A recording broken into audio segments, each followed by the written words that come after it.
भगवान श्री कृष्ण का जन्म भाद्रपद माह कृष्ण पक्ष की अष्टमी तिथि को रोहिणी नक्षत्र में हुआ था।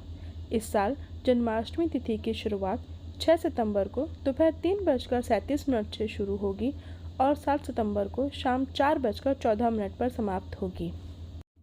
देश भर में कृष्ण जन्मोत्सव की तैयारियां जोरों शोरों से शुरू हो गई हैं। जन्माष्टमी के दिन रात्रि में बड़े धूमधाम से भगवान कृष्ण का जन्मोत्सव मनाया जाता है। इस दौरान कान्हा के भक्त विधि विधान से पूजा करते हैं और व्रत रखते हैं। इसी के साथ ही जन्माष्टमी की कथा सुनने का बड़ा महत्व है। मान्यता है कि इससे जातक के जीवन के सभी दुख दूर होते हैं और जीवन में सुख समृद्धि और खुशहाली आती है।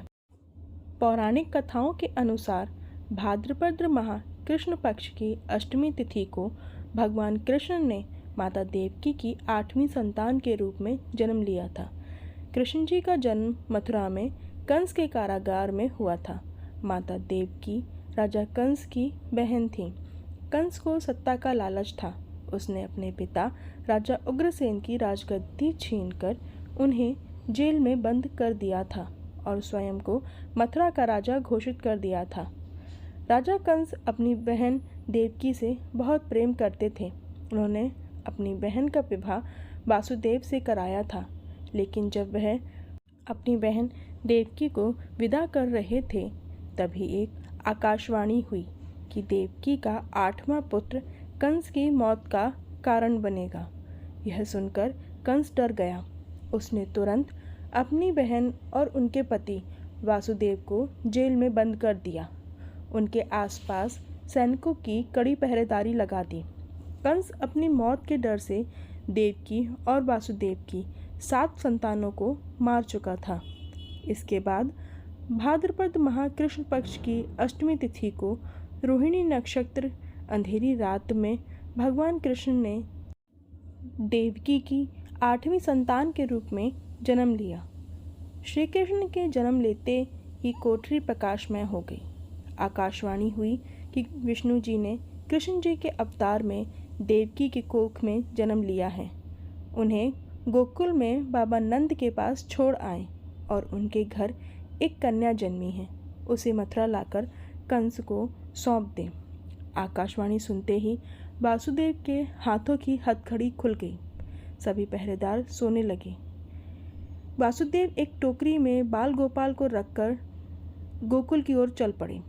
कान्हा को गोकुल धाम ले जाने में वासुदेव को कई मुसीबतों का सामना करना पड़ा। यमुना नदी कृष्ण जी के चरणों को स्पर्श करने के लिए उफान पर आ गई, लेकिन चरण स्पर्श के बाद वह फिर से शांत पड़ गई। वह कान्हा को बाबा नंद के पास छोड़ आए और गोकुल से कन्या को लेकर वापस लौट आए। जेल अपने आप बंद हो गई और उनके हाथों में हथकड़ियाँ लग गईं। कन्या के रोने की आवाज़ सुनते ही सभी पहरेदार उठ गए। कंस बंदी गृह आया। वह कन्या को देवकी और वासुदेव की 8वीं कन्या समझ उसे मारने चला, लेकिन वह कन्या आकाश में उड़ गई और फिर से आकाशवाणी हुई कि कंस को मारने वाला अब इस दुनिया में पैदा हो चुका है।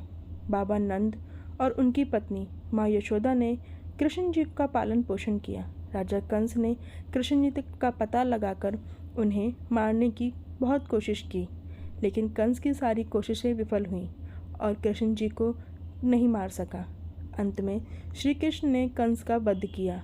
राजा उग्रसेन को फिर मथुरा की राजगद्दी सौंप दी। इस तरह से जन्माष्टमी की व्रत कथा पूरी हुई। राधे राधे। जय श्री कृष्ण। अगर आपको ये वीडियो पसंद आए, लाइक, शेयर एंड सब्सक्राइब अवश्य करें। धन्यवाद।